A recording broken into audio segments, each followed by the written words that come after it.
홈팀 도야마는 4-4-2 포메이션을 기반으로 투톱 중심의 공격 전개를 펼칩니다. 우스이는 전방 압박과 공간 창출에 적극적이고 다카하시는 이선과 전방을 잇는 연결고리 역할을 맡습니다. 중원의 우에다는 빌드업과 세컨드볼 회수에서 안정감을 보여 팀의 리듬을 잡아줍니다. 최근 순위는 낮지만 강등권 탈출을 위한 집중력과 에너지가 돋보입니다. 홈에서는 라인을 높게 유지하며 빠른 템포로 경기를 주도하고 세트피스 집중력 또한 높은 편입니다. 후반 체력전 구간에서도 압박 강도를 유지하며 상대의 실수를 유도하는 운영이 강점입니다. 원정팀 삿포로는 4-4-2 포메이션으로 측면 돌파와 빠른 전환을 중시합니다. 바카요코는 피지컬을 앞세워 탈압박의 중심 역할을 하고 다나카는 템포 조절로 경기 흐름을 관리합니다. 그러나 원정 시 체력 부담이 커지면 패스의 질이 떨어지고 미야자와의 복귀 속도 저하로 수비 전환 시 공간을 내주는 약점이 있습니다. 지리적 특성상 장거리 이동이 많아 피로 누적이 불가피하며 후반에는 체력 저하로 인해 리듬이 끊기고 실점 위험이 커집니다. 이번 경기는 동기부여가 강한 도야마와 체력 부담이 큰 삿포로의 대결입니다. 도야마는 홈의 이점을 살려 초반부터 빠른 템포와 압박으로 리듬을 잡을 가능성이 높습니다. 반면 삿포로는 후반으로 갈수록 체력 저하와 리바운드 싸움에서 밀릴 우려가 큽니다. 결국 경기 주도권은 꾸준한 템포와 체력 관리에서 앞서는 도야마가 가져갈 가능성이 높습니다. 홈팀 이마바리는 3-4-3 포메이션을 기반으로 짧은 패스 빌드업과 폭넓은 공격 전개를 병행하는 팀입니다. 인디우는 하프 스페이스 침투 타이밍이 정확하며 박스 근처에서의 결정력이 뛰어납니다. 가토는 중원에서 볼을 간수하며 템포를 조율하고 세컨드볼 회수로 경기 흐름을 안정시킵니다. 좌측의 아라이는 폭넓은 움직임으로 오버래핑 타이밍을 잡아내며 인디우와의 연계로 상대 수비를 지속적으로 흔듭니다. 이마바리는 삼선 간격이 촘촘해 전환 속도가 빠르고 압박 회피 능력도 뛰어납니다. 전방 압박 강도 역시 높아 상대 실수를 유도하며 리듬을 주도하는 경기 운영을 보여줍니다. 원정팀 야마구치는 4-4-2 포메이션을 사용하지만 전반적인 수비 조직력이 흔들리고 있습니다. 아리타는 전방에서 활발히 움직이지만 수비 가담이 부족해 팀 밸런스가 무너집니다. 노요리는 압박 상황에서 패스 실수가 잦고 미사와는 과도한 전진 성향으로 후방 커버가 늦습니다. 이로 인해 하프 스페이스가 자주 비며 중앙과 측면 간격 모두 불안정한 모습입니다.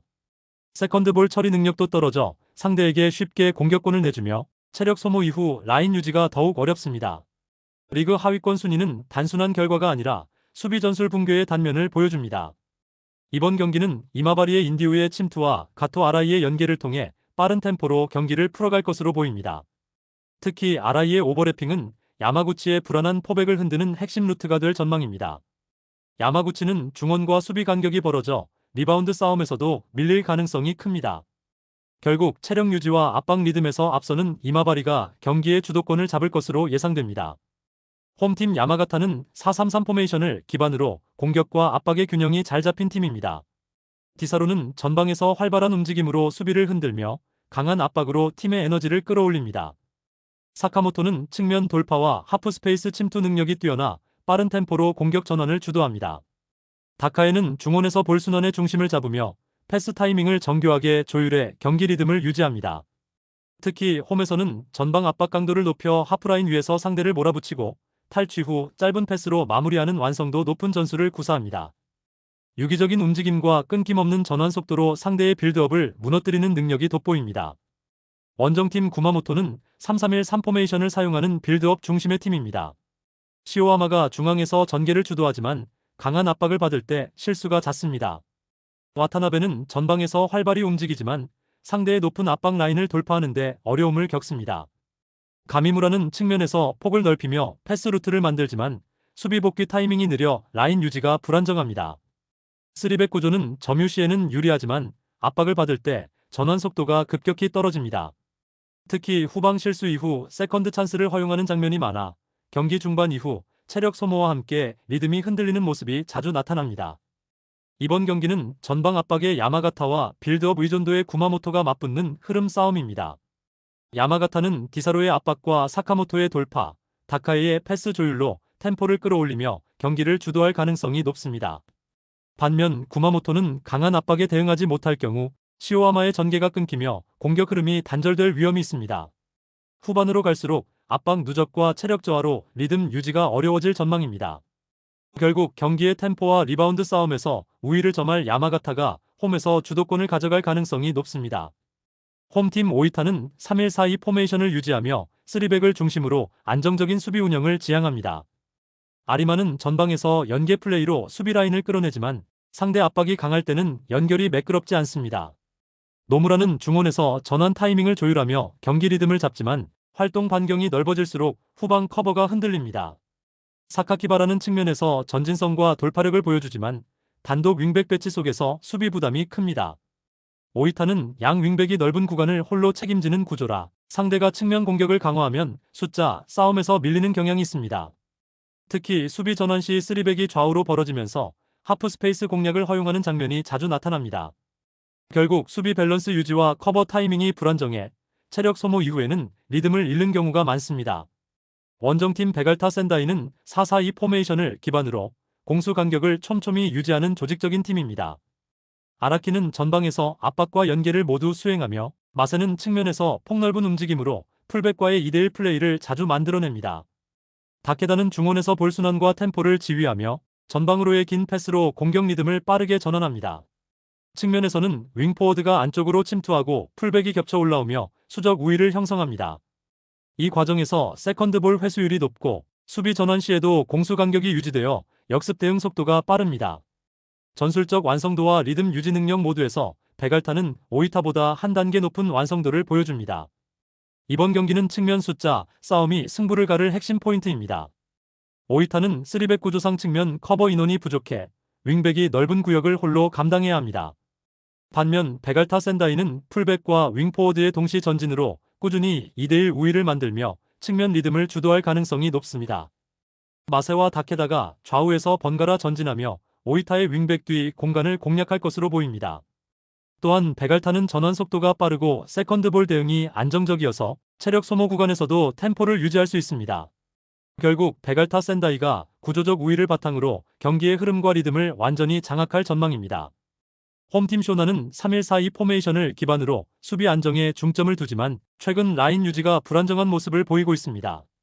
오다는 전방 압박에서는 활발하지만 수비 전환 시 커버 범위가 좁아 하프 스페이스가 쉽게 열립니다. 스즈키는 피지컬을 앞세운 공중볼 경합에서는 강점을 보이나 세컨드볼 대처와 뒷공간 커버가 늦습니다. 오노세는 전환 패스를 담당하지만 압박에 쉽게 끊기며 팀의 템포가 일정하게 유지되지 않습니다. 3백 구조는 빠른 침투에 취약하고 수비 간격이 벌어질수록 커버 타이밍이 맞지 않아 리듬이 흔들립니다. 이로 인해 후반으로 갈수록 체력 저하와 함께 실점률이 높아지는 패턴이 이어지고 있습니다. 결국 공격 전환 속도가 느리고 빌드업의 완성도가 떨어지면서 경기 주도권을 내줄 가능성이 큽니다. 원정팀 교토 퍼플 상가는 4-3-3 포메이션을 바탕으로 공격과 전환의 균형이 잘 잡힌 팀입니다. 라파엘 엘리아스는 최전방에서 볼을 받아내며 포스트 플레이로 공격의 축을 형성하고 하프 스페이스 침투 타이밍도 정확합니다. 하라는 좌측에서 빠른 드리블과 컷백으로 찬스를 만들며 다케다는 중원에서 템포를 조절해 팀 전체 리듬을 안정시킵니다. 중앙과 측면 간격이 유기적으로 좁혀져 있어 상대 3백을 흔드는 데 탁월합니다. 또한 교체 자원들의 활동량이 풍부해 후반에도 압박 강도를 유지할 수 있습니다. 이러한 전술적 완성도는 체력 분배와 리바운드 대응 측면에서도 강점을 보여 경기 내내 주도권을 유지하게 만듭니다. 이번 경기는 조직 완성도와 포메이션 상성에서 교토 퍼플 상가가 명확히 우세한 경기입니다. 쇼나는 3백 간격 유지가 느슨하고 압박 타이밍이 맞지 않아 중앙 공간이 자주 노출됩니다.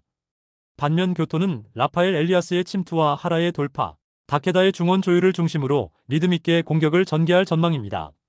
점유율을 바탕으로 한 템포 조절과 지속적인 압박으로 상대 체력을 소모시키며 후반으로 갈수록 경기 흐름을 장악할 가능성이 높습니다. 결국 경기의 리듬, 체력 관리, 전술 완성도 모두에서 교토 퍼플 상가가 우위를 점할 것으로 예상됩니다. 홈팀 미토올릭은 4-4-2 포메이션을 기반으로 짧고 빠른 패스를 활용하는 점유형 축구를 구사합니다. 와타나베와 사이토는 전방에서 긴밀한 호흡으로 좁은 공간에서도 완성도 높은 연계 플레이를 펼치며 하프 스페이스 침투로 수비 라인을 지속적으로 흔듭니다. 사이토가 1차 압박을 유도하고 와타나베가 반대편에서 공간을 열어주는 패턴은 공격 리듬을 빠르게 만들어냅니다. 오사키는 중원에서 템포를 조절하며 빠른 전환과 롱패스로 공격의 균형을 유지합니다. 최근 경기에서도 60% 이상의 점유율과 높은 전진 패스 성공률을 기록하며 리그 내에서도 안정적인 전개력을 보여주고 있습니다. 하프 스페이스를 공략하는 2대1 패턴이 정교하게 이어지며 홈에서는 공격 템포와 리듬이 더욱 날카로워집니다. 원정팀 제프 유나이티드는 같은 4-4-2 포메이션을 사용하지만 수비 간격 유지가 불안정한 모습을 보입니다. 이시카와는 중앙에서 볼을 배급하지만 수비 전환이 늦어 라인 간격이 벌어지고 츠바키는 돌파 이후 템포를 끊는 장면이 잦습니다. 요코야마는 전방 압박에는 적극적이지만 후방 연계가 약해 공격이 단조로워집니다. 특히 하프 스페이스 방어 시 풀백과 센터백 간격이 벌어져 상대의 짧은 패스 플레이에 쉽게 흔들립니다. 세컨드볼 회수 타이밍도 늦어 점유 구간을 내주는 경우가 많으며 원정 경기에서는 체력 소모로 압박 대응력이 급격히 떨어집니다. 결국 경기 후반부로 갈수록 간격이 더 벌어지고 템포 유지가 어려워지는 패턴이 이어지고 있습니다. 이번 경기는 전술 완성도와 리듬 유지력에서 미토 올릭이 확실히 앞서는 경기입니다. 와타나베와 사이토의 유기적인 하프 스페이스 침투는 제프 유나이티드의 포백을 지속적으로 흔들 전망입니다. 미토 올릭은 빠른 템포와 정교한 원투 패스로 경기 흐름을 주도하며 점유율에서도 우위를 점할 가능성이 높습니다. 반면 제프 유나이티드는 수비 간격 유지와 체력 관리에 어려움을 겪고 후반으로 갈수록 리듬이 무너질 위험이 있습니다. 결국 홈의 미토 올릭이 템포와 점유율을 완전히 장악하며 공격적 리듬으로 경기를 지배할 가능성이 높습니다.